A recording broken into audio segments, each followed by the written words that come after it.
Welcome to the Cult of Comics podcast. I'm Tyler Brown. I'm Josh Craven. And I'm Sean Walsh. And we're three assholes. Welcome to the show. If you've never been on the show before, this is a comic book media podcast where we talk about comic books, comic book related things. We just did our news breakdown. Go check that out. We just talked about all of the things that are going on in the world of news in the comic books. And we also just did a Why the Last Man episode, talking about the first 3 episodes of the new FX Hulu TV show. Today is Sunday, September 26th, and we are going to talk about the comic books that we read this week, starting off with Blue Book number 2 by James Tynion IV and Michael Avon Oeming. Yeah, so this follows on directly from the last one with, I forgot my character's name, Barney, stood outside the car looking at the UFO that's coming towards them. Mm-hmm. Barney and Betty. Barney and Betty. Barney and Betty Hill. Yeah. This is real quick. Yeah, there's only 10 pages. It kind of feels like most of the Substack stuff is that way, though. Yeah, but it releases more frequently. Like, we're getting 10 pages of this every 2 weeks. So essentially every month we're getting a full issue's worth. Yeah. Which is totally valid. Yeah. Yeah. Still 20 pages a month. So yeah. Standard. I'm still really digging the art style of this. Yeah.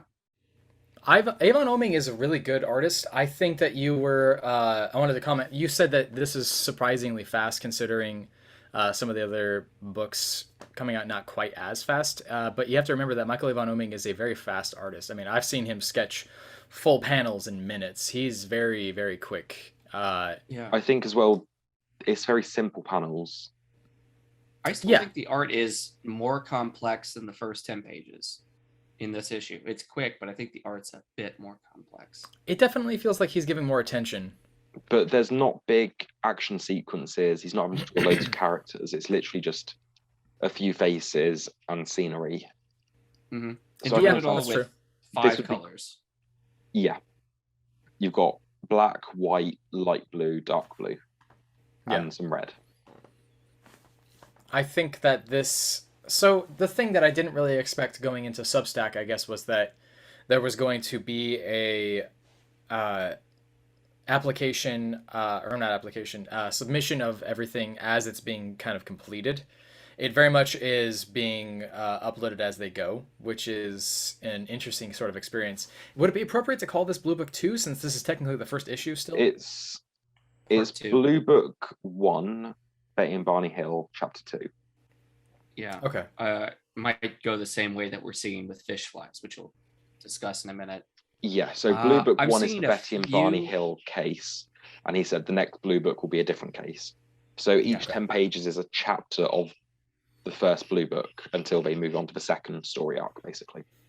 Okay, I think I'm seeing a few more shades of blue. I think there's several shades of blue in this. So this was James Tynion, right? Yeah, James Tynion IV and Michael Avon Oeming. Yeah. So similar to his what's the name of the book that's going to be coming out? The Crypto Department of Truth, Wild Fictions. Wild Fictions, yeah. Cryptozoology book. I think this also kind of stems from some of the research he did on for he Department said of this Truth. Spawned out of some of his research. Yeah. Which I'm surprised by because of that single issue dealing with the Men in Black conspiracy in Department of Truth. Yeah. I thought that was really outside of the... most of the norm of what the rest of the series is. It's the first one we've seen that ties into aliens in any way. I guess it just strikes me as strange that he wouldn't want to apply some of these stories necessarily to Department of Truth. Because it's not necessarily... I guess it's not that these... Well, it might be I've got like a stack of like 6 or 7 different, alien like real world stories that I'd like to tell, kind of like unsolved mystery kind of things. Mm-hmm. But I have to condense that all into one issue about G-Men and Little Green Men and Men in Black kind of thing. And I mean, it's not bad, and it's not really a complaint. I guess it's just more of a surprise because it doesn't. I mean, it's not a conspiracy book, so I guess there is that. Yeah. But I'm really enjoying this. Sean, you said that Tynion partnered with Substack in June.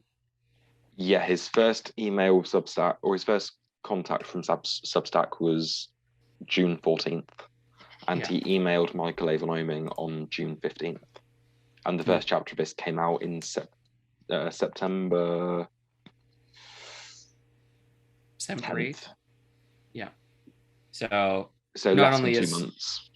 Not only is Oeming a quick artist, but this was basically something that Tynion had in his back pocket of like, oh, I would totally love to be able to do this, but there's not really a place to do this right now.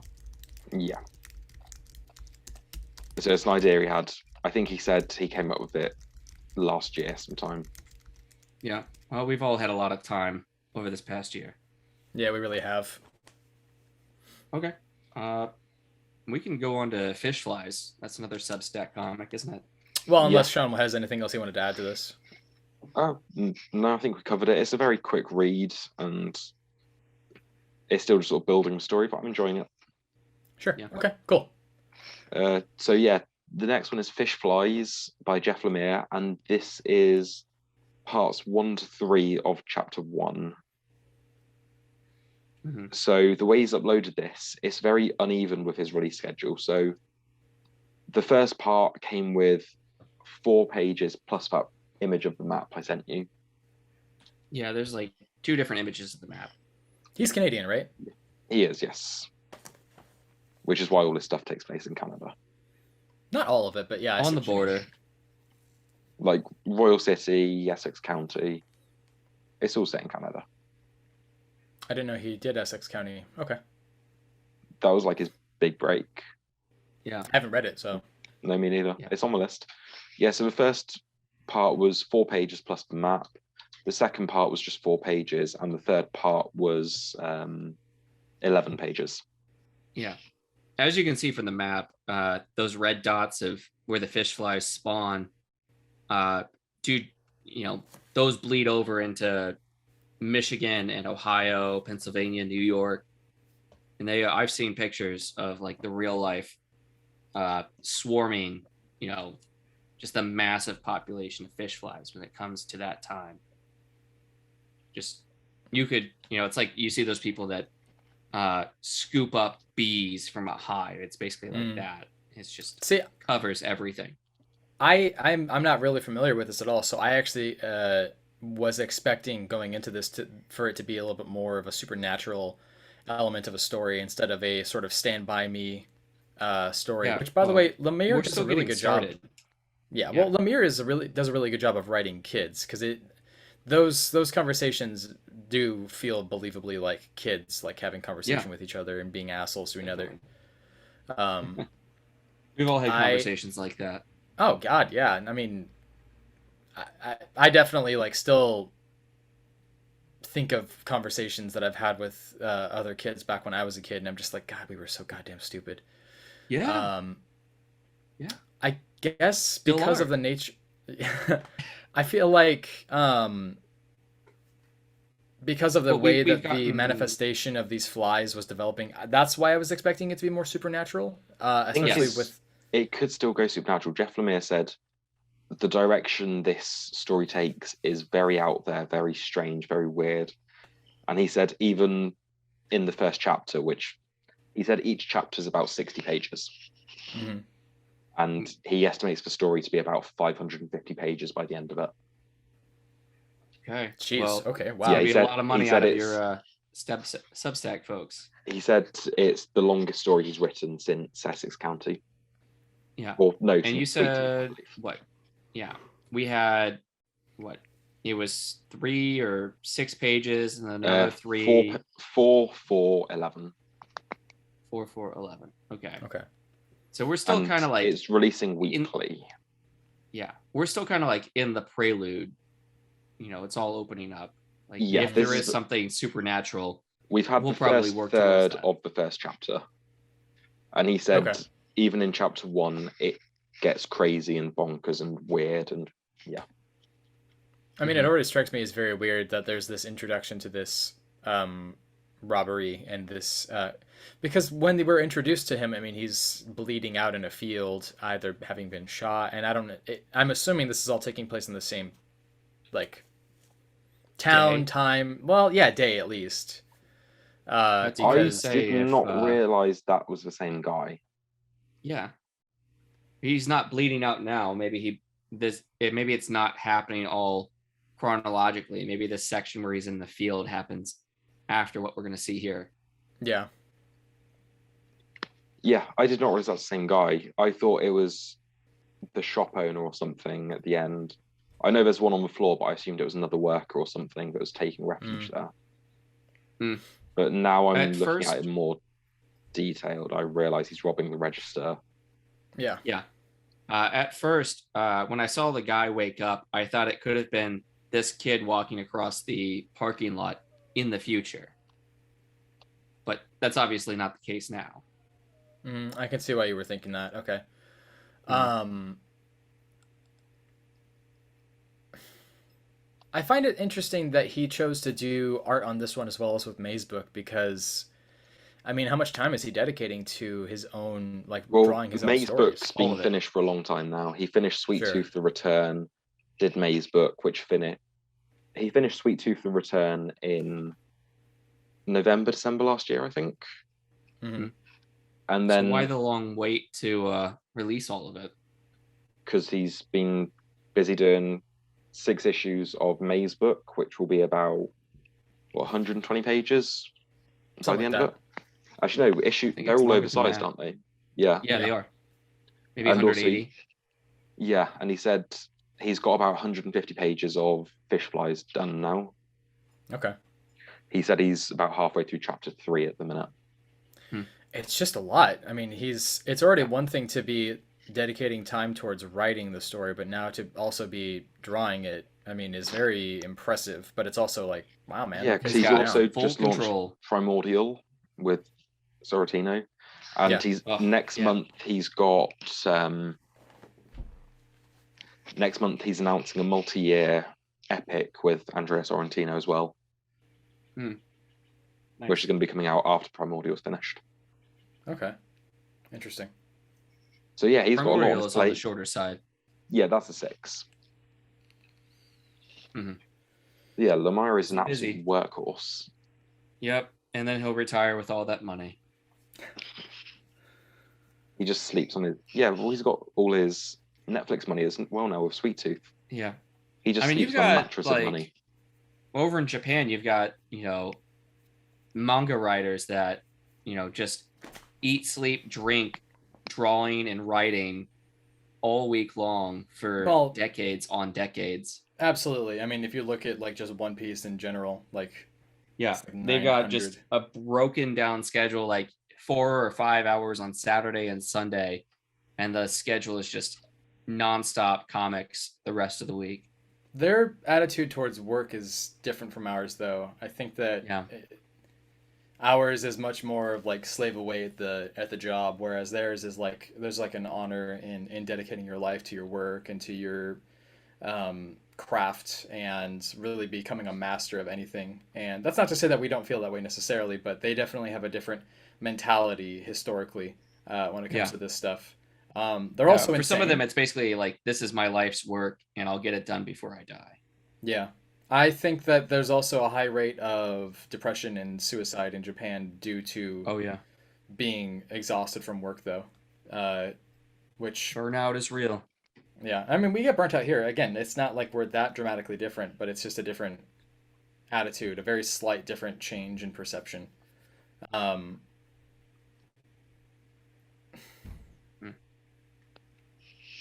we have anything else for Fishflies? Oh, we didn't do ratings. I just want to say that, well, no, we didn't do ratings, but I guess I just wanted to say that, it's interesting to see an artist who got into making the comics by drawing and writing his comics because he couldn't get anybody to draw for him, much in the same way that Bendis did, who has decided to continuously do that. And honestly, in a lot of ways, he's gotten a lot better as an artist because of it. Don't get me wrong, it's not like he's the greatest artist I've ever seen, but it's still impressive. Yeah, absolutely. And I think it does suit some of his work. It felt very emotional in May's book. Yes. He captured the depression very well in his art. Mm-hmm. But yeah, something else he's doing through his Substack as well is giving away digital copies of his very early work that's out of print. Oh, Okay. So like his first graphic novel, all that kind of stuff. Yeah. He could put it back into print if he wanted to, but well, he could afford you gotta to. have Now he's enough got the people Substack order money. it. Yeah.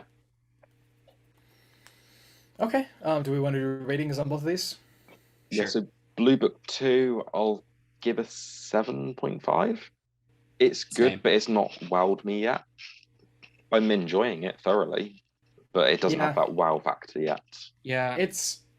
I need to see the whole thing. Yes. The whole thing to really rate it. I was just gonna say that I feel like even judging it now, I feel bad for wanting to do so because it's only partially way through this. Yeah. The hook is kind of there. You're getting followed by this saucer, and you're kind of getting to see inside, but we still don't know exactly where things are going. A little, because it's not a dramatization.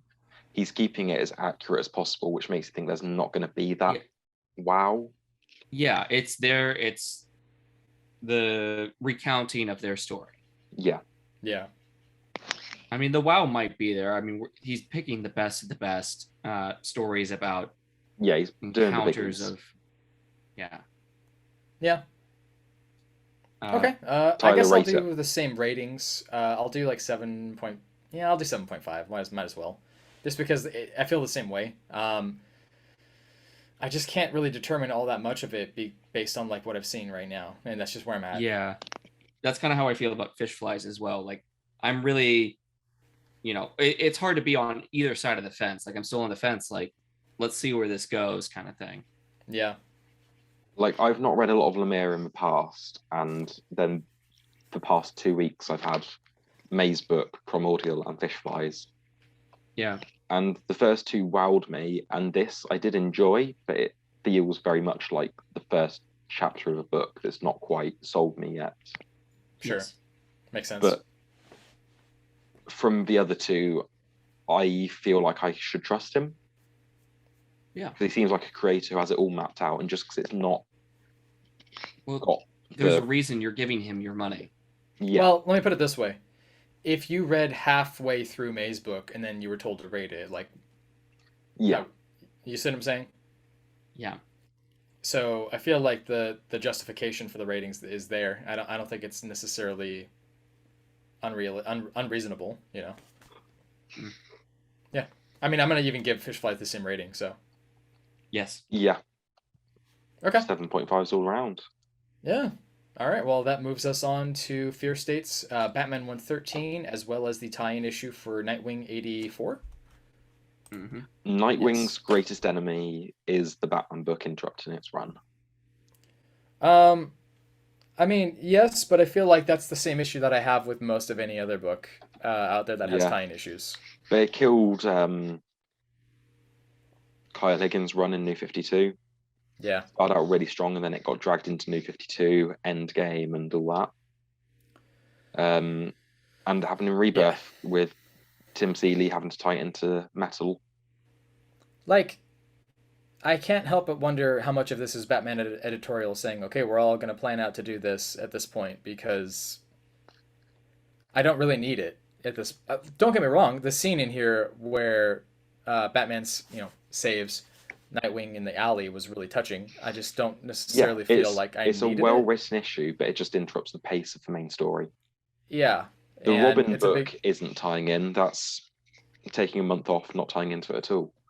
Whereas I wish Nightwing did that as well.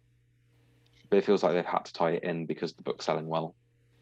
I feel like there's a way, though, to still tell the story that you want to tell while still telling the tie-in issues, like... At least it's not the Bendis tie-ins for, like, Avengers. Those bored the hell out of me. I'm happy it's not trying to carry on the main story while also tying in. I'm happy it's just taken and is doing this mini story that you could, in theory, skip. If you wanted to jump straight from issue 83 to, like, 86, you could. Yeah, I guess it's just, like... Rather than the Nightwing story being shoehorned into Fear State... Because that's what I didn't like about the New 52 Nightwing run is you started off really strong with Nightwing, like having a mystery of Haley Circus in the past, and then it all comes down to there's a Talon. Yeah, and it just sort of really interrupted the flow of the story.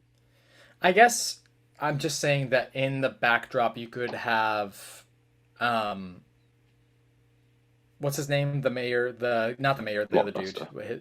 Blockbuster. I was thinking Berserker for some reason. I feel like you can have Blockbuster working on doing something in the backdrop. Just give me like a page of a few panels of him having a conversation with somebody. Maybe a conversation with this newly discovered uh, mayor who is also his sister, and just little things here and there, and you could still have him go to Gotham, have the conversations with Bruce Yeah. and Barbara. Like there's other things I think that you can do. I don't really need 3 issues of him fighting the magistrate and whatever. Like it's well written. Yeah, It's but just a if question. it's going to tie in, I'd rather it didn't. I'd rather it kept itself as separate as possible from the Nightwing story. Sure. Just so, yeah, it just interrupts it less. Because if it was fully tying in, I don't know what it would do. But What I did you just think have of bad Batman memories. 13? It continued the story. I really like the sort of Scarecrow implanting stuff in his mind. I thought that whole sequence was really cool where they went into his mind. It reminded me of Inception. I do too. I still feel like he's kind of just phoning it in because he knows he's leaving, though. Yeah. His whole run now just feels kind of pointless. I wouldn't say that it feels pointless necessarily. I definitely am still enjoying it, but I just feel like a lot of the substance that has made so much of his run exciting has suddenly, like, the Joker War didn't have this same pacing, Like, it was very personable. It still felt like there was a lot of tension. This still feels like a lot of tension, but I mean, how many issues does he have left? 3, 4 maybe. Yeah, because of the Fear State Omega or whatever. Yeah. I can't remember if Williamson starts on 117 or 118. I don't know. It's a good story. I'm enjoying what's happening with Scarecrow, and I like that there's something actually going on outside of just freaking Joker, Joker, Joker, Joker, Joker. And I also like that there's the backdrop storyline with Poison Ivy. Yeah, but it just feels like it doesn't feel like it's leading to anything now. It feels like it's a story that's just going to end. Yeah, it feels a lot like the ending of Batman Begins, where you're just like, oh, this is the ending of the story, and then what happens next happens, I guess.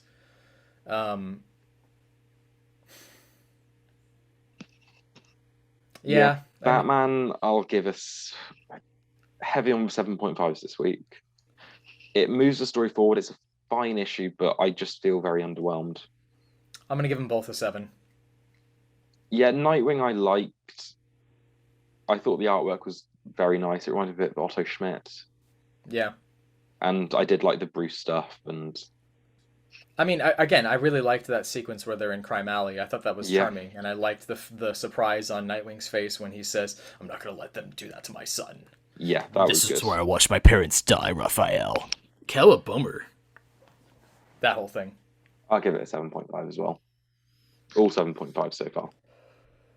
Okay.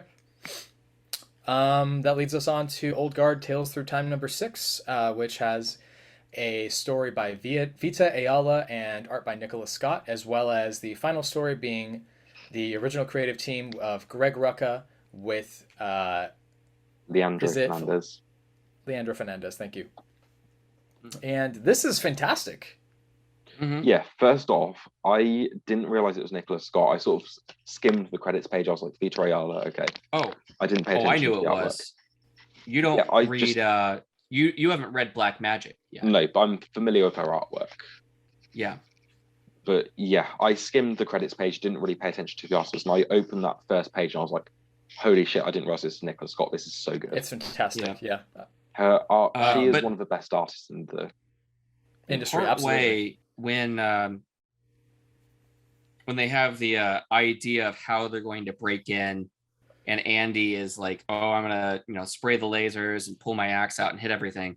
This artwork right here almost looks like Leandro Fernandez's. I said that to Tyler before the episode. I said the way the coloring swaps back to the traditional coloring of the main series.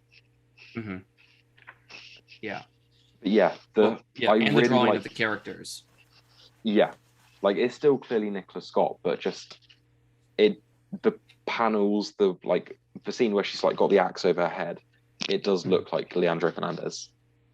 Yeah, absolutely. But And the hyper realistic coloring and shading of the main story is so beautiful.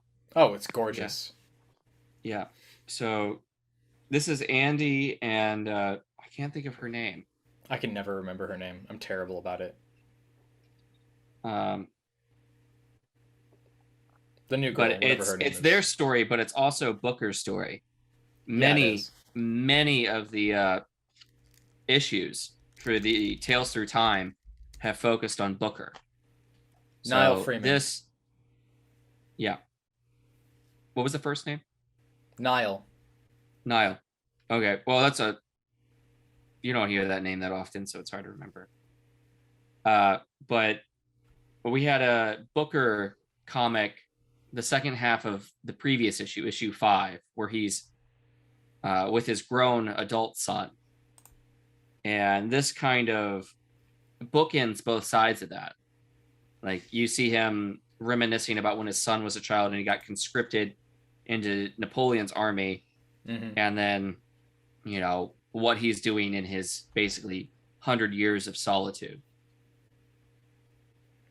I'll be honest with you. I wasn't aware that in the Napoleonic Wars that they just kind of snatched people up in order to become a part of the army.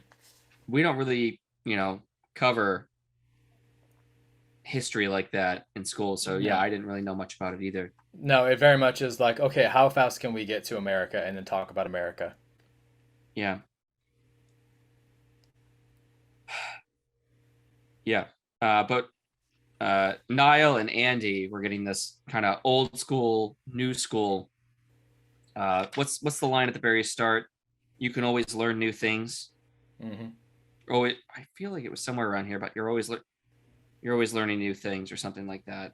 I don't know where it is. But Niall is showing a different way of infiltrating, not killing anybody, and Andy's just like, I'll just go in and chop people up with my axe, and we'll get this doll and get out. Yeah. Very much just showing. It reminds me of, oh boy, here I go killing again. I completely agree. No, I mean, it very much shows like how much she's become apathetic to certain experiences in life, whereas Niall is still fairly new to it, and she very visibly does not want to like lose that part of her. But also, Andy is 7,000 years old, and she was a warrior who was killing people at the beginning of time. So, I mean, it's not like it's something that's like new to her. For her, it's just another day of like taking a shit or something. Almost as old as Josh. Almost.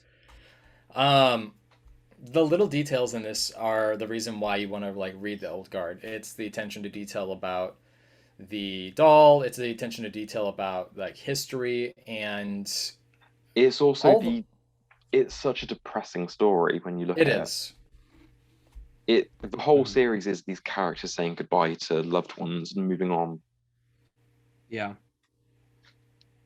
Like we saw in the previous issue, I can't remember. I get all the characters mixed up, but the characters who went to that French restaurant, and you had the male Karen kicking off. That was Booker. Was that Booker as well? That was Booker. So you see his son giving him the doll as a kid. Yeah. I believe it's the same son. It could be one of the other ones, but I think it's the same. Okay, Booker had a fucking depressing life then. Oh yeah. But I mean, like, Booker survives and gets to come back and spend his life with his son. Yeah, then his son dies and he's just in a museum being sad. Yeah. Poor guy. Yeah. Poor guy.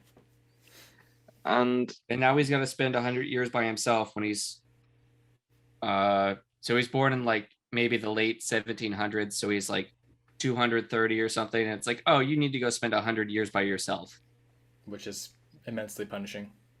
There he goes, and he's back. All right, you want to talk about this next issue?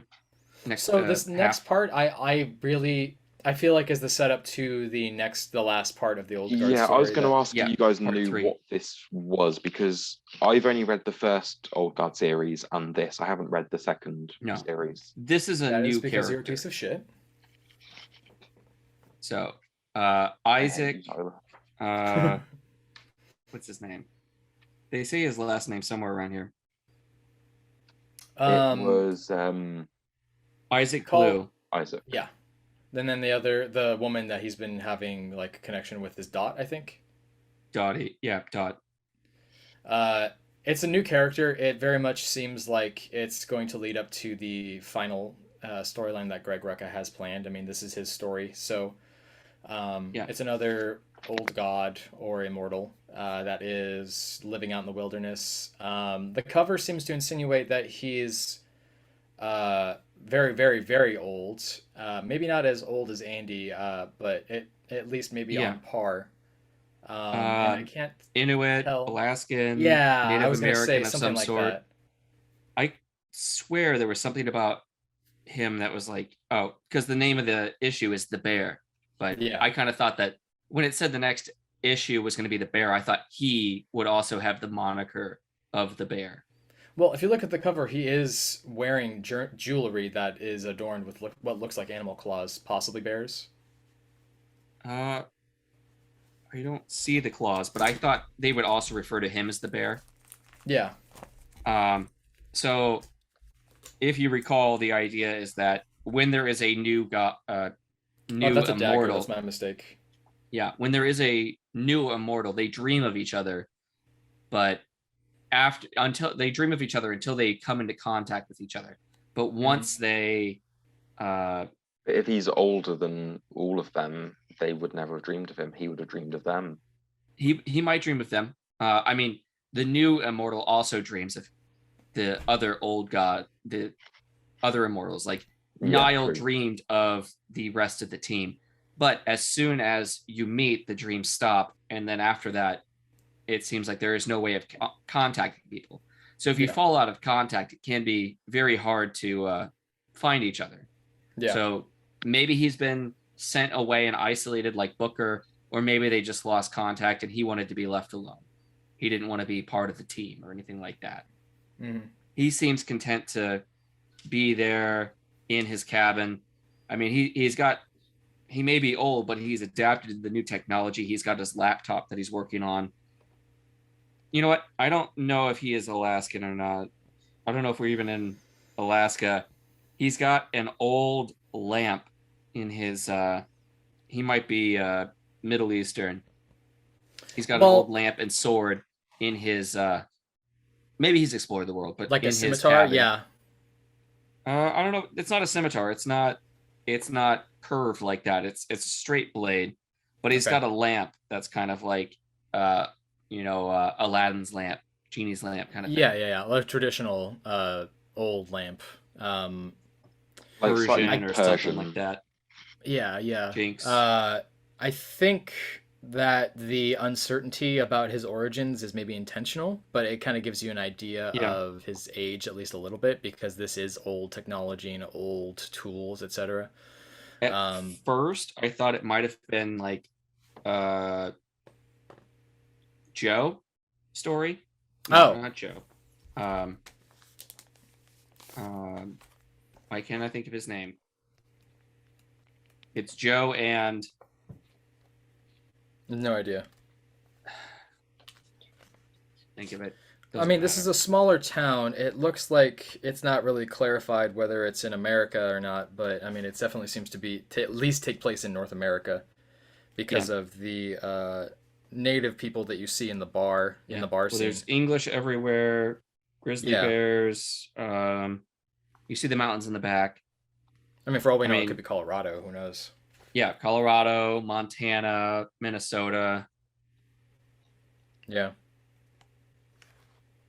I guess the thing to look forward to, though, is the introduction of a new character for the next story at this point. I mean, this is a very simple story. There's not much to it. It's just an immortal who is almost killed or who is directly killed by a bear and then survives and befriends the bear. which to me speaks to a lack of anger that he's developed over time, knowing that this creature is just being what it is. So he can't help it. He had the rabbits that the bear was attracted to. Maybe the bear's hungry. Moved from its habitat, moved farther inland. Yeah. At this point, it makes me think of the frog and the scorpion story. Like it's in my nature. This is a very forgiving version of that in a way. Yeah. Yeah. It's like, I could totally do with some company. So let's go. I love this spread that we have right here of him riding the boat back to his cabin. That is some great art right there. I would put that on a poster and put that up. I'd have that as like a background on my computer. It's an attention to detail of like bringing the boat on shore, taking the motor out, the number of canisters. It's really well thought out and well written and well drawn. Yeah, and it's not just a 1 day back to his cabin. It's 2 days at least, because he's got to camp out for a night, then drive back, unload, and get back to his cabin. Yeah. Good stuff. Yeah. You want to rate it? Yeah, it's just a kind of whatever, 7.5. I'm going to give it an 8 purely for Nicola Scott's art. Yeah. Oh, I was going to go with an 8.5. This is where we diverge. I actually really did like the first story, 8.5. Yeah. I like them both. I like the second story, I'm ready for the final story arc. I would be happy for them to come back and do more Tales Through Time. I could think of, they could do 100 more stories of this. I think that Rucka does a really good job of being able to tell a story without the need for words. There's a sense of isolation. There's a sense of who this person is, his removal from people just enough that he doesn't want to go lay with a woman who very clearly wants to be with him. His minor relationship with Red at the bar, and his forgiving nature with the bear. And this is the same reason why I loved his run with Wolverine, which is my favorite run of Wolverine. I didn't know he did Wolverine. Oh my god, dude, you need to read at least those first 6 issues of Greg Rucka's Wolverine, because it's so fucking good. Which Greg Rucka Wolverine is it? It's like the 3rd series, I think. I'm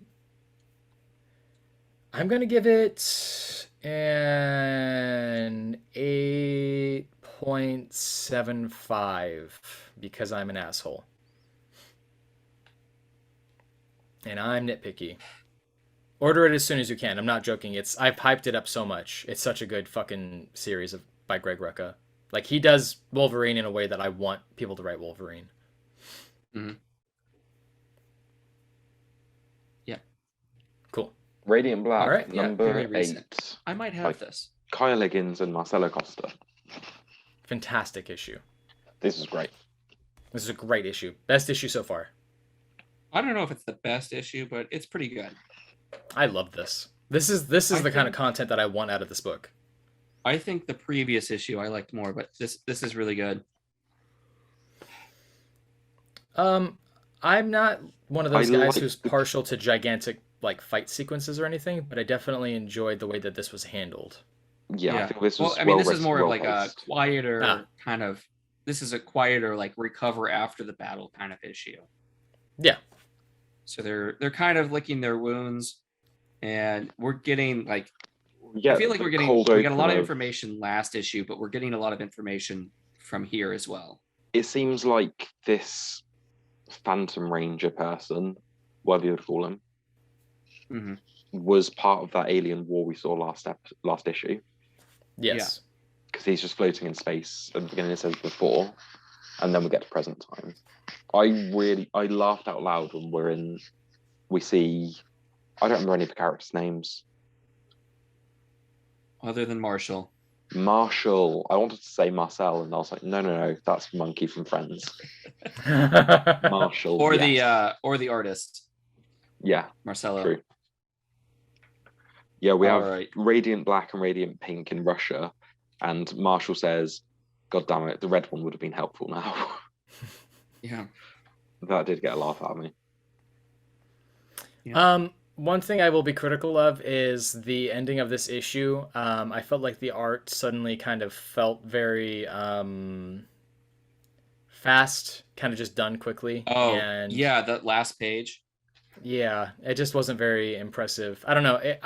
I went into this knowing what this art is going to be like, but I kind of felt like that last page felt more amateurish. Yeah, some of the shading's a little lacking, detail too. I think it's a bit brighter as well. Up until now, every issue's been very heavy on the blues and cold colors because it's been set in like I don't know Nighttime. where in the country, but space and the forest it's in like, and snow. Yeah, like Marshall's hometown was all very snowy and wintry. Everywhere we've seen so far has had that kind of color scheme, and then here we've got some brighter colors. Yeah. I don't really have that much of an issue with the coloring. I guess it's more about the choice of the coloring maybe highlights the weaknesses in the art a bit more. Okay. I like where the pages almost glow. You know, everything's so muted. You have like when they're powering up, they almost glow on certain pages. Yeah. I was looking at the solicits for issue 10, and they will have a special variant cover that reacts to blacklight. Yeah, blacklight variant cover. I'm very tempted, but it's like $10. The thing I'm happiest about this is that while this is definitely another one of those issues that is like, yeah, it's moving the plot along, but it also is solidifying the villain. It's solidifying the relationship between the characters. It is making me connect more with everybody. I'm seeing Marshall grow a lot more into this role that is new to him. And it's a new question that we're asking ourselves about the hand that came out of his chest, which I think was a smart choice. Jesus. Yeah. I want to know. My voice just cracked and I hit puberty. But so the hand goes back into his chest, but does that pull? I mean, this guy, Phantom Ranger is called number 1, basically. Mm-hmm. Yeah, 001. Yeah. Yeah, it seems like it's being pulled inside him for now. I feel like maybe the use of the black hole is why that is. I mean, if they're able to, travel through time and space through it, like some people have theorized, I don't know. It's the only thing I could think of, really. But again, it's that the purpose of it is to ask that question of like, ooh, what is this developing into? Where is this going to go? What is this new discovery? And then obviously the discovery at the end about the humans who have discovered the alien ship. Yeah. So there is setting up more plot points. There is actually a translation for the kind of robot language. Okay. For Radiant Black. I can't find it right now, but it's in the it's never been in the comic. It's in the like volume 1 trade. Okay. So I'm wondering what the word would translate to for I'm 001, marked for death by blank, now in the service to the new way. Mm. I'm wondering what that translates to, because all of the times that we see the robot language, that actually translates to something. Sure. Well, I mean, they even mentioned that they want to know what that means. They say the word of whatever it is. Yeah, and it sounds like a robot language or something. It sounds like dial-up. Yeah. Yeah. Let me see. So could probably cobble it together, but I couldn't figure it out in time for this episode. Well, I wonder if they're even going to allow people to find out what that means just so they can have it develop in the story, I mean, it would... Here we go. It's not like, Hickman has done languages before that, has translations and whatever, but I feel like this is one that is going to allow the reader to just sit back and be as confused as the characters for now. Yeah. Well, I mean, some of the common words are transform, radiant, fuck. Mm-hmm. Yeah, they do the lorem ipsum text. Yeah, I forgot about that actually. Let's see. So I have the translation of other things, so I could back translate it and see if I can figure out what letter represents which, but not at this second. I'll let you guys know in the chat, and if you subscribe, maybe we'll let you guys know too. Is there anything else that you pinpointed, Josh? Anything like small details? There's more words in the ship, but like I said, I gotta go and translate that. I don't remember anything from the back matter, the letters being important. That's okay. It's not that yeah, not pertinent necessarily. Yeah, so you can leave it at that. Cool. Shall we do ratings? Yeah, I liked it. I'll give it an 8. Cool. It's going with like 8.25.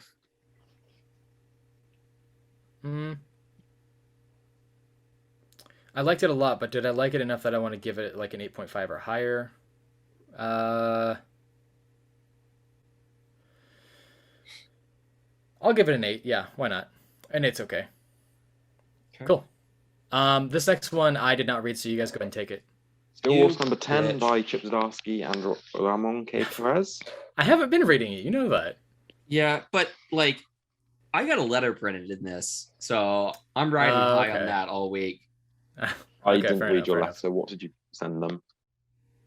I showed you in the chat before about how there was the Stillwater movie with Matt Damon. Yeah, they're like, Mr. Damon wanted some changes, and what Mr. Damon wants, Mr. Damon gets. We will be rebranding. They're going to title it Unmoving Liquid as the name of the new name of the comic. I like that. This was a dark issue. Yeah. Oh, I really like this issue because it fills in a lot of the gaps. Like, this doesn't make sense. This doesn't make sense. You know, at the end of the last issue, how did this come about kind of thing? And it's filling in all those little gaps. Entirely. Remember the first issue where we see the kids push each other off the roof?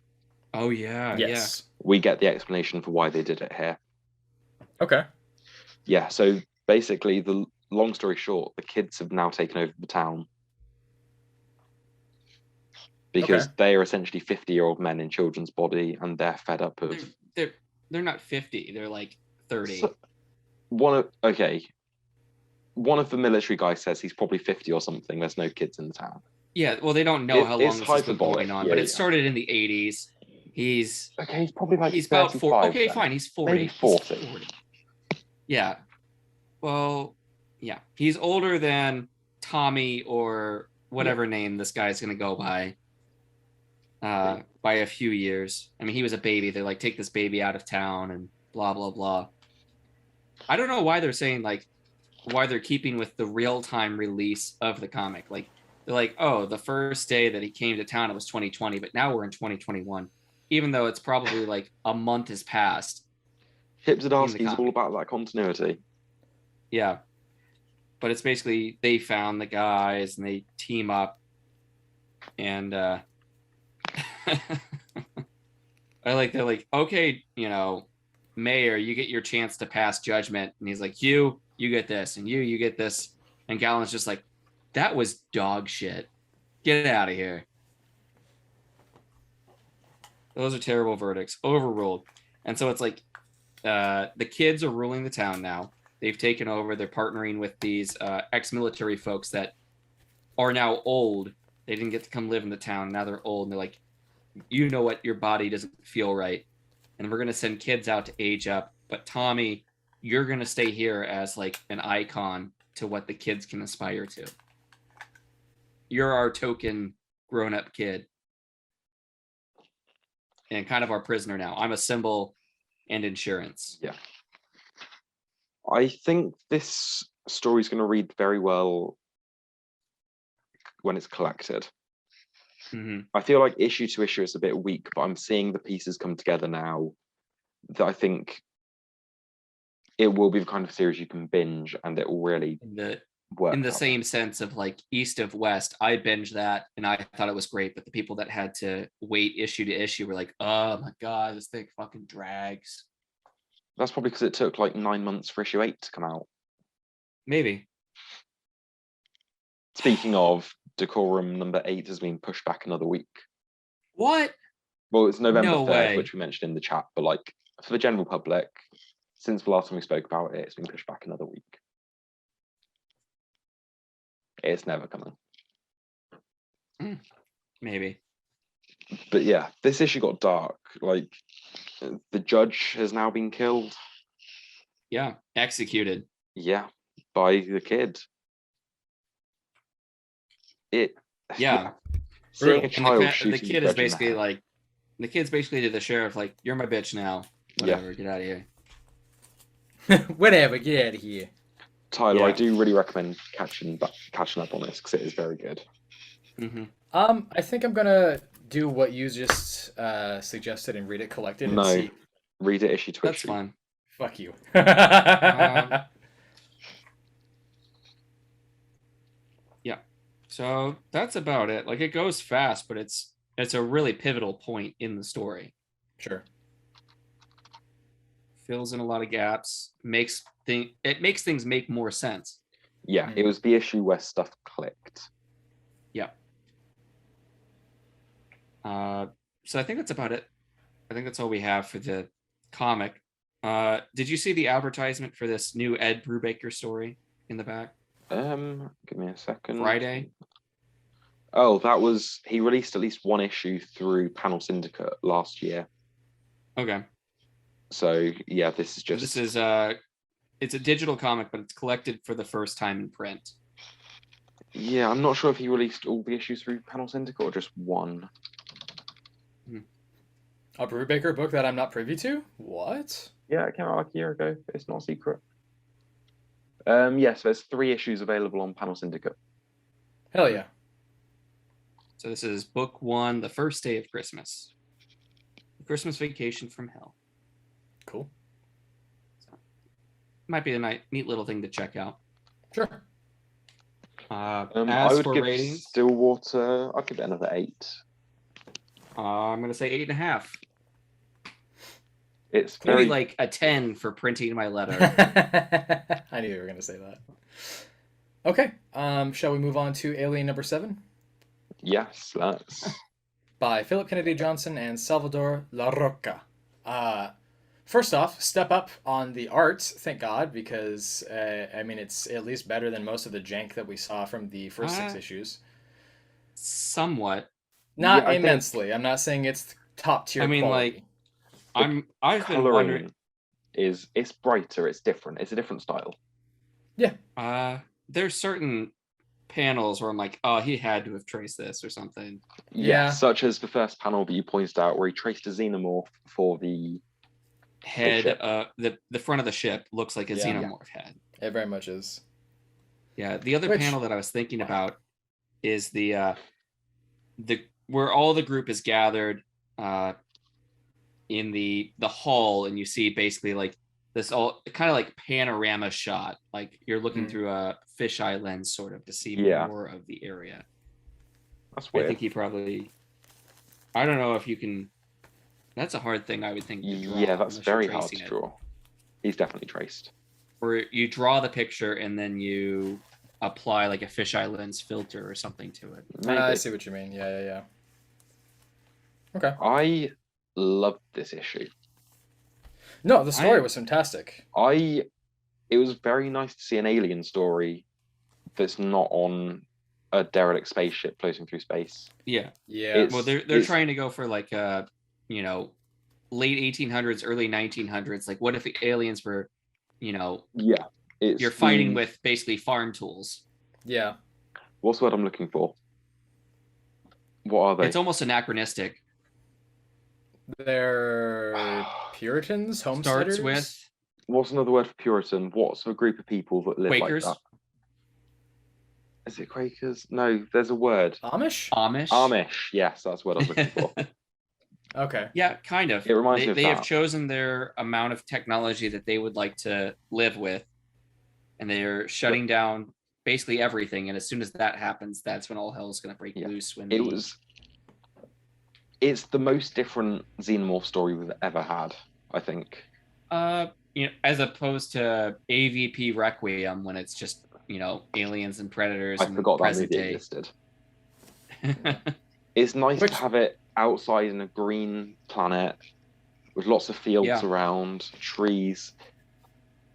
Because as much as I enjoy the Alien movies, they are very grey. Yeah, it's almost like the Predators film where they're on the nature preserve planet. Yeah. That was a okay movie.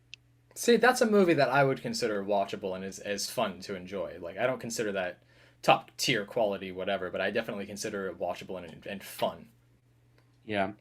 I think it's more. I think it's comparable to The Room. Shit. Eat shit and die. Yeah.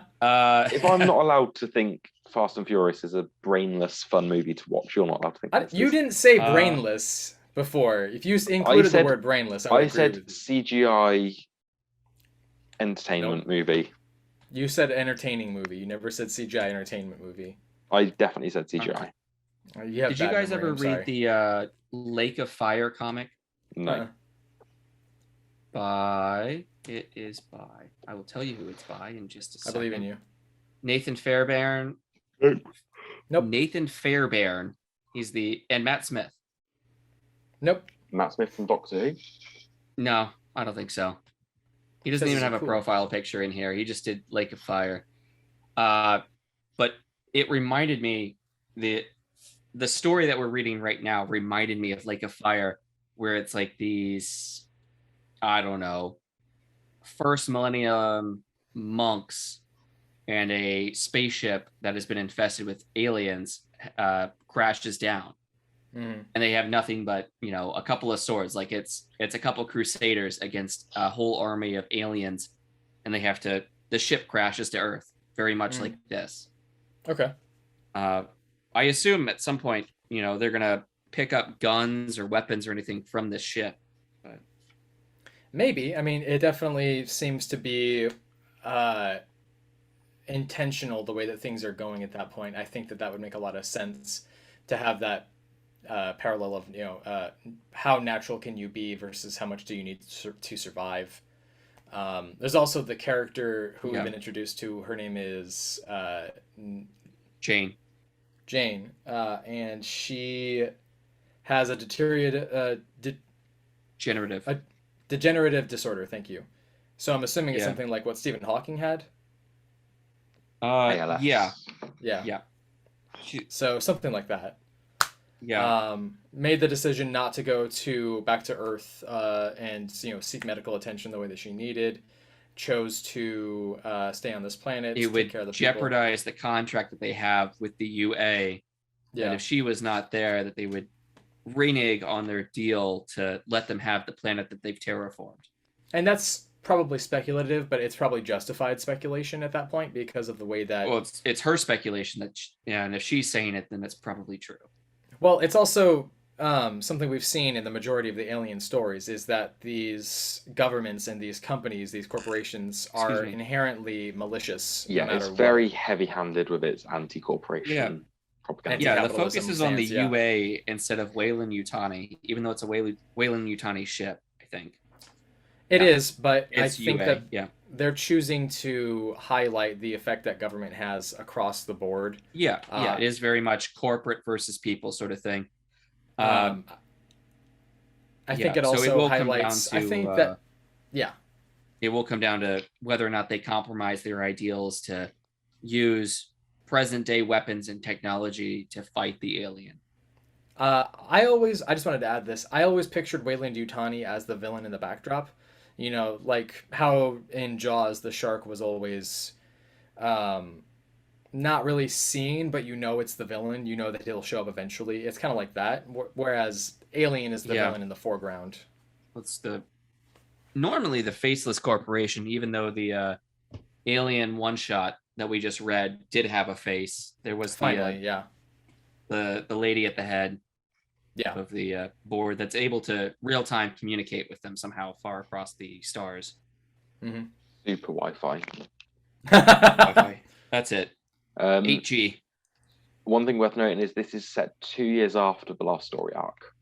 Right. Okay. It says that in the opening title page where it's got the little information of the timeline. Cool. Something I kind of want to just say is, as much as I enjoyed, here's the highlights for me with Phillip Kennedy Johnson, is he's writing a horror story still. It's still sci-fi. It still has elements of believable characteristics in human interaction. I like that he has built a religious sort of tribal elements to this moon that has been terraformed. He writes really good world building. Yes, it is just he does. Basically the one group. I don't know about the different. There's 3 terraforming stations on the planet: Alpha, Beta, and Gamma. Sure. But I kind of assume that everybody on the planet is part of the kind of the same spinners religion. I'm not sure. It's assumed. So there's not really any otherism in the community. Like everyone's part of the same sect. It's not 2 different sects trying to cohabitate on this planet. Well, I think the reason that they are able to do that is because they have a mutual enemy in the form of the UA. Yeah. Well, that's what I'm trying to get at, is there's not going to be this. I mean, you mentioned the tribalism, but it's going to be against the alien. I don't know if they're going to have the group kind of fracturing. Maybe. You'd have to look somewhere else for a division. Yeah. They also built up that there was a sort of omen, a prophecy about the xenomorphs at some point. The Prophet Adeline. Yeah. The Blessed Garden. The dogs of perdition are at your door. The last days of Eden. I can't necessarily think of if there's been a story that's been done before that would have been like that. This is a reference to, but I thought that was well done. I felt like this was a bit of a rushed issue as far as getting to the point of the alien getting on the planet and everyone freaking out. So in that regard, I can't tell if that's an editorial thing or if that was a Kennedy Johnson thing, but I feel like he's paced other things in a way that felt more like a drink of water rather than a splash in the face. I can't say that it made the issue necessarily bad. I still enjoyed it, but I definitely am going to treat this issue in such a way that I would compare it to a fun B movie more, you know? Yeah. You know, Children of the Corn or something of that nature. And again, it's not to say that the story development isn't bad. I mean, getting to that point was not bad at all. I mean, we have a reason for why the ship crashed. I mean, the lead up to the villains, the introduction of a bunch of new characters. The question comes, why is the alien on that ship? Well, it is a Weyland-Yutani ship, right? Yeah. Was that part of a design? It's been 2 years and somehow... But they said the intercom, the AI thing was like, unidentified contaminant on board. Yeah, but was it just there on accident? How did the alien get there? Usually you have to go and find the alien. Yeah. The alien doesn't usually floating just come through to space. Got caught on the spaceship. I don't know. Fairly unlikely. I mean, they're probably going to just like explain what happens to some sort of Trojan horse. Yeah. That actually is a good point. Yeah. The next issue is called Judas, so they're going to be betrayed by somebody. I assume there's maybe plants from the UA or Weyland-Yutani. I think when I was reading through, there's Gunnar, who's the guy talking at the council meeting or whatever. I think he kind of looks... It could just be Larocca's drawing, but he almost looks like the Bishop synth. Oh, yeah, okay. I can see it. I'm wondering if there is maybe a synth or some spies among them. I would be surprised if there wasn't. Yeah. Thanks for terraforming this planet. You can get out. You can get out. Yeah, pretty much. All right. Ratings? 8.5. Okay, that's high. I just really like the different tone from every Alien thing I've watched before. I can respect that. It really just gave me a fresh taste for the property. I gave Alien 7 a 7. Poetic. It's like poetry. It rhymes. I know, right? I'll give it a 7.5. I don't think it's terrible. I definitely think it's unique, but I definitely can't say that it was something that, as a single, it wowed me to that point. Yeah, I'm not really feeling the hook on this. Yeah. I think just part like of it's the all right, for me but was with the previous issue as well, or previous arc as well. It was like, oh, a former Marine fighting xenomorphs. Mm-hmm. Every movie is the Marines fighting xenomorphs. Oh yeah, all the games were Marines fighting xenomorphs. Whereas with this, it's Jane Amish community. had a life before, so Jane could have been a former Marine. You don't know. She'll probably be the last one left alive, and then she'll die of her degenerative disease. Yeah. Okay. So, also in the recap from previous arc, it said there were 2 survivors of the xenomorph incident on Epsilon.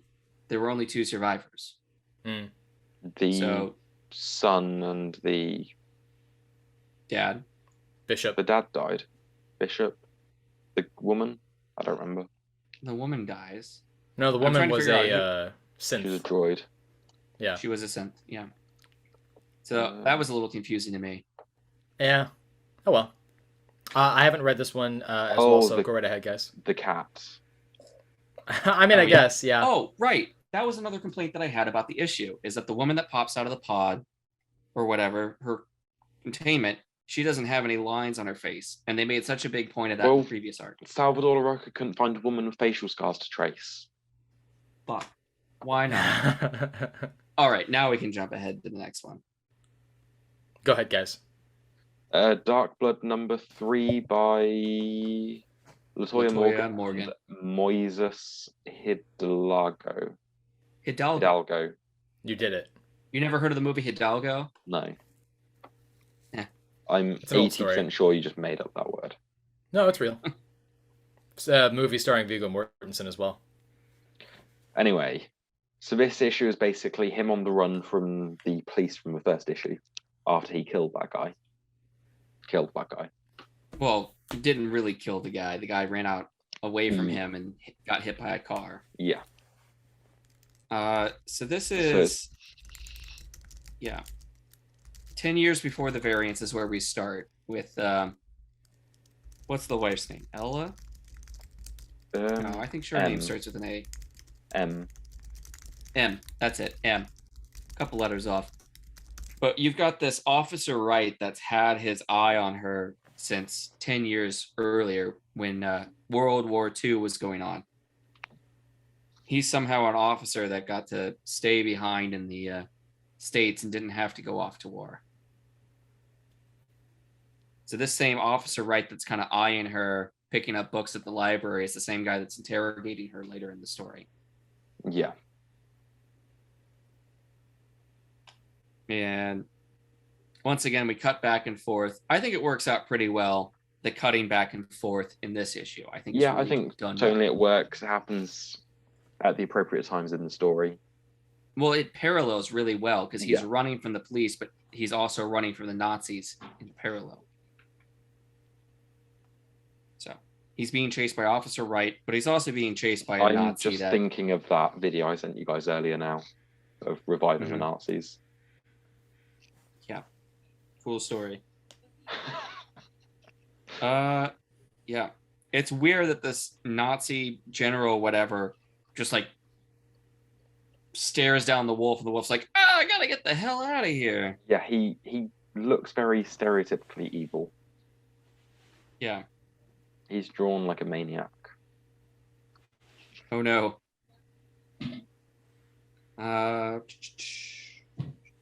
What else to say?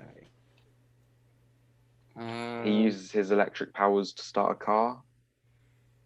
Yeah. So this is the night of the variants, whatever that means, but he already has the powers. Or he is getting the powers that night.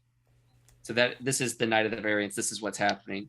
I wonder still if he had his powers before now. Wasn't he given the powers when that scientist injected him? Maybe, but is it his power? I mean, that was only, I think he got the injections maybe 6 months before. Maybe, I don't remember. Yeah. And his brother, I think, went to see the doctor as well. So maybe his brother's going to have powers. Maybe. Yeah, I think but it's just the idea of It's very much. I was just thinking. Sorry, go on. No, I was thinking about the interrogation where they're like, "Look at all these occult whatever drawings." It's like, oh, okay, so you two definitely didn't like go overseas and fight the Nazis and all that junk. Yeah. I don't quite know where the story's going. Yeah. Isn't it about to conclude? No, we're halfway through. Oh, okay. This was issue 3 of 6. So there's a lot of stuff that happens in this issue, but it seems to also go by very quickly. Yeah, it's all just him being chased by the police and them interrogating his family and stuff. And then being chased by the Nazis in the parallel story. Flashbacks, yeah. Yeah, I think it's but here he's helping his commander. Also, they've got a wounded commander.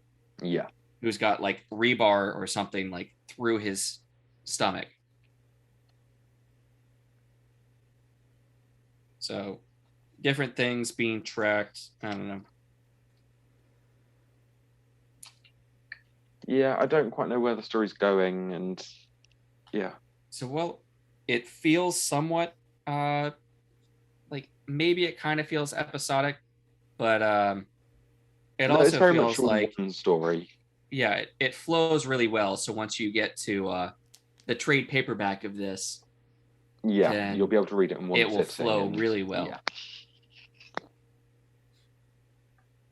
I don't really have much more to add to it, really. Yeah. So still good, still interesting. Excited to see where it goes. I didn't know like this would be the direction that it would go for this issue. I kind of thought that we would focus on the doctor and the experimentation, the shot that he gets, because it's right there. Yeah. Yeah. I don't know. I'm curious to see where this goes. Ratings? I'd give it a 7.75. All right. I was going to go a little higher with an 8.25. Like, I'm enjoying it. I just don't really know where it's going or what the end game is at this point. Yeah. And halfway through, I feel I should have some idea of the story. Mm-hmm. All right. You guys go on to the next one. I'm going to step away for a moment. Okay, well, that takes on to Aquaman The Becoming, #1 by Brandon Thomas and Diego I believe in you. Olortegui. So the first thing I want to point out is that this is something that you can read without having to necessarily know about what's going on with the rest of the Aquaman history. I mean, obviously you want to know who the characters are, but... Yeah, I meant to tell you, in the Aquaman 80th anniversary issue, there was a prelude to this. It was just... I can't remember what happened. It was... Jackson having to protect Andy from some kidnappers while Arthur and Mira were in the forest hooking up. Okay. Simple story, but it sort of showed he's protecting her still. Right. It mirrored the future state issue because he was like, how do I know, like, I saved her this time, but how do I know when the stakes are really there, I'll be able to do the same? And then obviously we know in the future state issue, they were separated and he was fighting to get her back. It did mirror it nicely, and I like this story. I thought the art was really good. Oh, it's fantastic. I also really loved the backdrop of everything going on with the Titans. I thought that was very charming, and I didn't know that... I didn't like the way Starfire was written here. I didn't mind it. I actually was surprised to see... I have much to do with the headmistress, as do all of you. She strikes me as the kind of person who speaks that way anyways, like almost on an autistic kind of way. Like she has a difficult time understanding basic social cues, and she feels emotions, and she doesn't know how to hold those back. And it's one of the wonderful things about her race is that they feel such strong, intense emotions. I wanted to point out really quick the title of this, and I brought this up in the chat. It's called Things Fall Apart, which is also the name of the debut novel by Nigerian author Chinua Achebe, which was published in 1958. It depicts pre-colonial life in southeastern part of Nigeria and the arrival of European colonialists during the late 19th century. And it is the basically perceived as the archetypical modern African novel in English. And the reason why that's kind of important here is, in my opinion, is because obviously this Aqualad is a person of color. And there's also a parallel to what's going on at the end of this. It's life that was occurring before everything fell to pieces because of the really horrible people that came into their lives. And I think that that's really charming. It's not the first time that Things Fall Apart has been referenced, and I recognized it personally because of a lyric from Childish Gambino. And I wanted to look up what that was. I learned all about this book. And I think that's really cool because I think it really tells that there's going to be a fuckload of really intense things that are coming up in the future of this book, whether you know about that, what Things Fall Apart is or not. And I just think that that's a really cool choice by the author. Oh, by the way, how great was that sequence with his mom? Yes. I loved that. There was one panel where the dialogue was weird, and I kind of get it's because he was very awkward, but I don't know, the dialogue just didn't flow. It's one where it's like, are you guys ready to order? Yeah, I think oh, sorry, I didn't see you there. Well, I see what you're saying, but I feel like it's supposed to sound like, oh, I didn't see you there. I mean, well, Dad, and it's like getting flustered at the cute boy. I get that, but it just reads weird to me, that one speech bubble. That's fair. I don't think that's an invalid criticism. I've also got a criticism about the cover, and I don't know how to say it without sounding homophobic. No, I know exactly what you're going to say, because I actually feel the same way. Yeah, I don't like having the pride stuff on it. Oh, I don't care about the pride stuff. I care about the positioning. I feel like there's a weird association. It's a pride. Well, because the character's gay, so it's a Pride Month. No, I know. I think there was a variant that was more flamboyant or something. Sure. Well, okay, so here's my thought on this. Much in the same way that, although Starfire is a sexual being, I feel like there's been a lot of people in the industry who have hypersexualized her and in a way that's objectified her without giving her the power. I don't think that this necessarily detracts from the power of this character, but I think that the decision to just be like, oh, he's gay, let's make him look sexy, is kind of strange. I don't know. I'm bi, so I'm not really offended by something like that, and I find it obviously attractive, but at the same time, I'm also sitting here thinking, like, did you need to make this like a sexy man cover? I don't know. It's kind of the same thing as, like, if I saw them do this with Superman or Batman or Kyle Rayner, I'd be like, why? Why did you do that? Yeah. For the next Tim Drake Robin series. I just don't agree with the choice to over-sexualize characters like that, and I think that they chose to do that because they've associated gay with feminine. Kind of come across as like a pinup, maybe. Yeah. A poster. But I think it kind of ties into my complaint about the pride stuff on the front. It seems like they've made this comic for gay people and they're pushing it as like what you're saying. Look at our gay thing. It just feels like they're using it as a sales tactic to me. Oh. Because this is the only comic with a gay character leading it, and they've branded it with all this pride stuff. I think that it makes sense to want to advertise that this is an LGBTQ comic, but I feel like what I'm hearing you say is this is a ploy as like a sales tactic for like, haha, check out, we're so inclusive. But, yeah, that's my problem. They're just like, oh, look at us, we've got a gay character on a comic. But Wonder Woman's from, Themyscira. Yeah. What does that have to do with anything? Oh, well, Well, there's not a lot of men on there. Yeah. I'm just gonna use your imagination, Tyler. I don't. Is it because she's pan? I don't understand. What do you mean? Well, basically, we're talking about that. I mean, I guess. I mean, she's been acknowledged as pansexual before. Yeah. Pan bi, whatever. Let me put it this way. That was dumb. Do you know what rainbowing is in like companies? No. Well, I can during guess. Pride Month. Yeah, during Pride Month, they throw rainbow flags on everything, and they're like, "We're so inclusive." Buy things.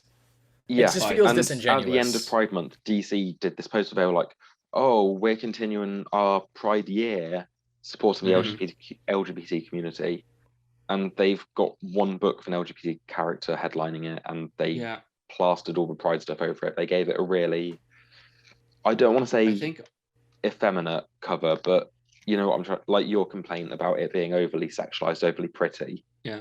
Well, let me put it, the interaction Wonder between Woman him covers all got Pride covers, and I didn't see those. They put, I think the Era floor, one of the comics got a variant Pride cover, I think. Has she even been established to be LGBT yet? I don't know. I mean, I think she said that she had a lover that she was chasing in Future State, right? I thought it was just a friend. I don't know. Anyways, let me put it this way. Okay, so like Bisexual Awareness Day was just the other day, and there's been very few like bi flags anywhere. But like when I do see it, it makes me happy to see. But there are times when I look at something and I go, that feels disingenuous, and it feels like this is just a ploy to get my money. And maybe I'm conflicted because I feel like I don't really have an issue with the choice on the pride flag, because I feel like although that does feel clunky and odd, I'm actually okay with it just for right now, because I feel like these are just steps that people are taking in order to become more inclusive and progressive. And while it's going to feel awkward and kind of strange and probably a ploy to get you to be like, haha, buy this because you're queer. Yeah, it's more the ploy that I'm complaining about. Like, well, obviously, because you obviously don't have an issue with the character being gay and flirting with the guy. I enjoy this character, and like there are lots of characters that are LGBT that I do enjoy, but it's just when you sort of push it as a sales tactic. Plus, I agree. Putting it on the front of the cover. And it's just I agree with you. I think that it has a feeling of disingenuity when you do it like that. I think that it's clunky. It's whatever. I mean, there's going to be awkward moments of representation and advertising here and there, and that's fine for right now, because ultimately this character was written well. It wasn't this overly highlighted, look, he's gay, forced, ham-fisted kind of storytelling. Like, it was very natural. He was gay, he's flirting with... I do have a slight complaint about that as well. This is his first issue of his own solo series of Jackson Hyde. Mm-hmm. And in the first issue, he's stammering and stuttering over a guy. Yeah, but hasn't he done that before with other characters? Probably, but I just feel like just in his first series, you have him as like awkwardly crushing on the waiter. I didn't really mind that, and mostly I especially liked the way that his mother handled it, and where he was like, "You're gonna tell me what your employee is with my." I don't think the scene in itself was handled badly. It's just more the fact that in this gay character's first ever solo issue, you've got a scene about his sexuality. I'm not gonna lie. I don't think that's a very valid criticism. And I'm not gonna lie. It's not really a criticism. It's just more them forcing his sexuality to be a big part of his character. So let me ask you this, if that makes sense. In that regard, if you were to apply if it was a woman and that happened, would you feel that way? You mean if he was crushing on a woman, out as well, or a woman's crushing on a man? A woman who was crushing on a boy waitress, or if it was a girl waitress and that same exact thing happened. Because realistically, the flow of the story, it's not in the foreground. It's not being ham-fisted. It's just directly addressing it. I think Sean's going to question anything where they're just establishing their sexuality right out of the gate. No, if it happened in like issue 3 or 4, I wouldn't mind it as much. But it's just when it's their first issue and you're setting them up as his character to just force a scene going like, oh, look at this character, he's gay in there. I don't know if I'm putting myself in, I don't know if my words coming out correctly. Here's the thing is, I guess the thing I'm trying to suggest is, I don't think that you would feel that way necessarily if it was a heterosexual engagement. And I think that the reason why they highlighted it in this first issue is because of the way that this ends, because they are setting up that bad things are going to happen. This is the precursor. This is all the good stuff that was happening before. It's him flirting with boys and being nervous and talking with his friend, being a hero and having dinner, food with his mom. You know what I'm saying? Yeah. So I think that there are other examples of where it's representation that's dramatically more clunky, and I think that this is a character that had this handled in a way that was much more smooth. And I think that the big reason why you're looking at it is because there were so many good things happening at first. And you have to look at what's going to happen afterwards as well. Because if it was just like another good issue, you know, here's a really good example. If you had really forced the John Kent Saturn Girl romance in the first issue of Legion of Superheroes, the first time they meet, that's weird. You know, it's not something that's developed very well. This is just them meeting, you know? And I mean, for all we know, this waiter is probably not even going to be around anymore. Who knows? I bet at the end of issue 6, they got on a date. Maybe. End of the arc. Let's do ratings. I really enjoyed it. I'd give it a 8. I'm going to give it an 8.5. I think that it was smooth. Yeah, 8. Okay. I think it was smooth. I think that the cover was a little weird, but that's my biggest complaint with it. Yeah. I think the story developed really nicely, and I'm excited to read another Aquaman story. I think Did you guys cover the ad for Aquaman inside of Aquaman? No. Oh, yeah. You open the issue and the first page is an ad for this book. Of course it is. Yeah. I think it's a big step down from Aquaman Future State, but that's to be expected because that book was a masterpiece. No, it wasn't, but I hear you. It was very good. Yeah, I don't know. It was very good, but I wouldn't call it a masterpiece. That's a strong word. For an Aquaman story, it was as good as a two-parter was ever going to be. That's different from calling it a masterpiece. I just want to go to bed. Yeah. Supergirl, Woman of Tomorrow, number 4. It'll make you stop talking. Can't believe the next book we can talk about. What's up, bud? Oh, I just wanted to say I was listening in while you guys were talking, and you mentioned Things Fall Apart and the Childish Gambino line. And I have never seen the line written out. I didn't really put it all together, but I didn't realize that Things Fall Apart was a book. But like, I'm like, duh, now that I go back and look at the line and the lyrics, like, oh, obviously he's talking about a book. Yeah. I didn't know the book existed. It's all about the double entendres and double meanings in Childish Gambino, so I didn't pick up on that one. Go back and listen to the song. You'll get some clarity too. Supergirl, Woman of Tomorrow, number 4 by Tom King and Bilquis Evely. This whole issue is them sort of traveling across the cosmos, seeing the impact war has on civilizations and people. We finally get the Tom King part of this story where it's trauma. You know. Oh wait, are you guys doing Supergirl? Supergirl, yeah. The first bit we see is very much a commentary on healthcare and the what's the word I'm looking for? On healthcare? The understaffed healthcare. Because it's this person who's in hospital and he's like, oh, the nurses are too busy. Oh. They're not feeding. Like, I have to wait hours for my feeding kind of thing. I didn't even think of that. I was just thinking about how people are affected by violence and war. I didn't even think about healthcare. Yeah, I feel like in the UK right now, we're experiencing a big drain on our National Health Service. Oh, yeah, we are too. Yeah, and that's what made me think of this, because he is saying, like, oh, he's got to wait hours for his food because there's too many crowds, not enough nurses, not enough doctors.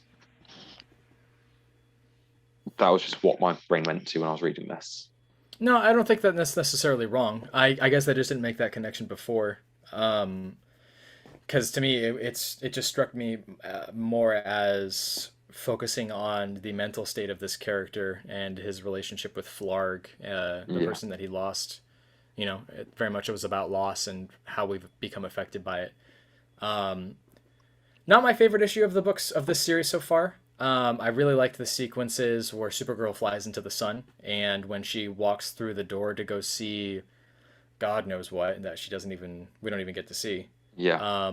I liked the third part of the story where it had more Jack Kirby-esque art.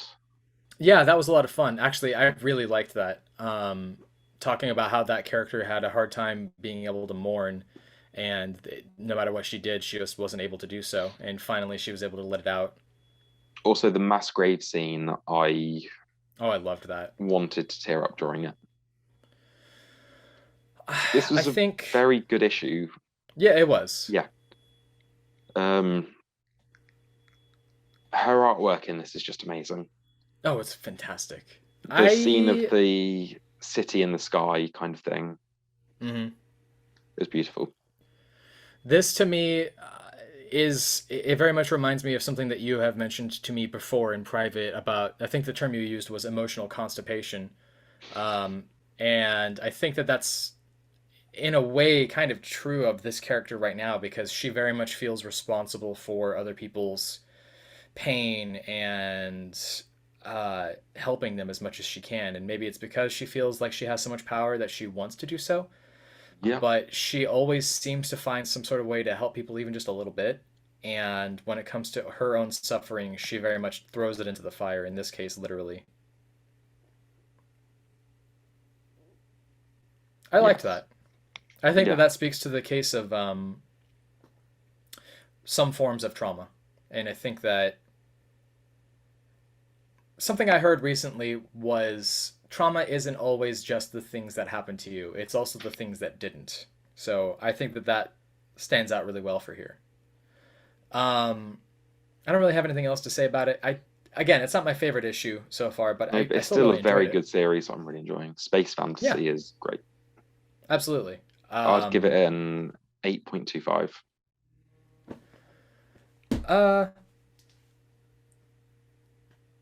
Yeah, I would give it about the same. I think that's fair. Okay, shout outs. What have we got? All right, I'm gonna go first really quick. Batman the Detective. No, because Sean didn't read it. Oh, okay. So for my shoutouts, I read 4 books. I read Gamma Flight 4, Black Hammer Visions number 8 by Scott Snyder, Batman the Detective, and Miracle Molly. The only one I'm going to go into, though, is Miracle Molly. This one is such a fantastic book. The cover is done by Little Thunder. She is a very famous social media artist. She's huge in Japan, and she sells her own art books. She's fantastic. The art here in the actual book is done by Danny. Tynion the Fourth does the storyline here. This is the secret origins of Miracle Molly. And everything about this was what you want to get out of a single issue like this. It's not just a development of the backstory. It's how she came to be. It's sad. It feels honest and really relatable. And I really urge you guys to actually read this. And that's all I'll say about that. Okay, I read The Flash 774 this week, which features my brain's shutting down. This issue is a slice of life story between Wally taking his daughter to a dance. Meanwhile, the city's attacked by a new villain called Dr. Nightmare, who puts the city to sleep so he can rob the Mr. Terrific's laboratory. Oh, okay. This very Silver Age. This villain was created by Jeremy Adams' daughter, the writer's daughter. Okay. And it's a really beautiful father-daughter story. It's got a lot of emotion, a lot of heart. And yeah, kids can sometimes be annoying in comics. I think here she was really well written. And it was a really nice story. Okay. Hell yeah. All right. I'll try and cover Time Before Time, number 5, real quick. So we're traveling all over the place in time. Obviously, it's a time travel comic, and he goes to the far future, like the 3400s from the 2100s.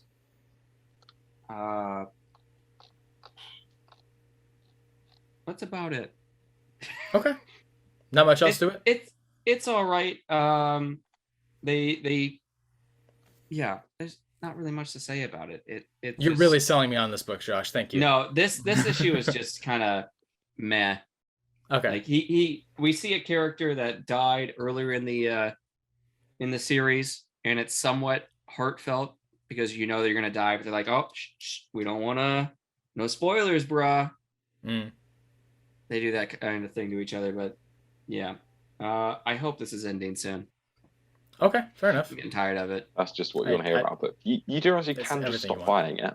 You really could, can. But then I have this thing where I need to know how it ends. Google it when it ends. Fair enough. Yeah, you could. Yeah, you really could just. Sean, do us a favor. Tell us about next week's books. So we've got Superman Action Comics number 1035 coming out. Maybe. We have Berserker number 5. We have Robin number 6. We have the final issue of Strange Adventures number 12. Department of Truth number 13. Okay. Crossover is returning with number 8. Whoop, whoop. The last issue of that we had was the Chip Zdarsky spooning himself issue. We have Superman Son of Kal-El number 3. Undiscovered Country number 16. Okay. We have the first issue of Deathstroke Inc. by Josh Williamson and Howard Porter. Cool. We have Superman 78 number 2, which has that cover of Gene Hackman's Lex Luthor shaking Christopher Reeve's hand. Okay. We have Batman vs. Bigby, A Wolf in Gotham, which is the first definitely issue of that Fables revival. Cool. I believe this was supposed to be out this week, but it got delayed. Along with everything else. We have Echolands number 2 by J.H. Williams. And that is it. Cool. Did you mention Exciting Berserker week. number 5? I did mention Berserker number 5, Josh. All right. All right. Sean, why don't you... is that coming out? Good Asian number 5. Should be coming Next out this week. I thought it was delayed. It shows as it's coming out this week.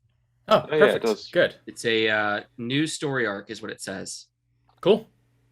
Sounds good to me. I'm really looking forward to it. The series has been really good. Sean. Yes. Let's have you start with picks of the week. Picks of the week. My pick of the week. Oh, this is hard. That's what she said. What have we spoken about this week? Do you want me to go down the list? I am going to go with...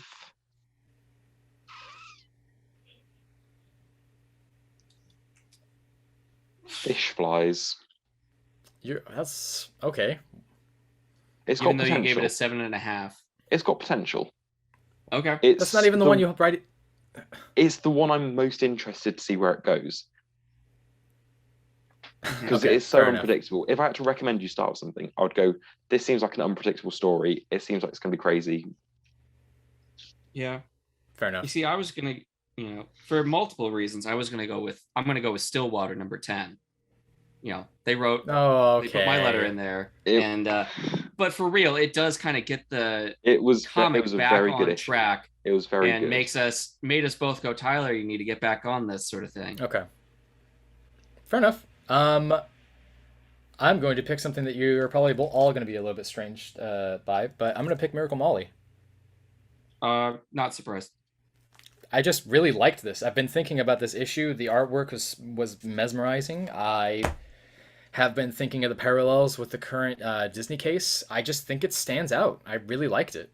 I think I need to start doing some Miracle Molly before doing this podcast. Yeah, you do, in order to stay awake. You wouldn't last very long. You've never done Molly, Josh. You shut the fuck up. Who knows what I've done? He'd be like this the whole time.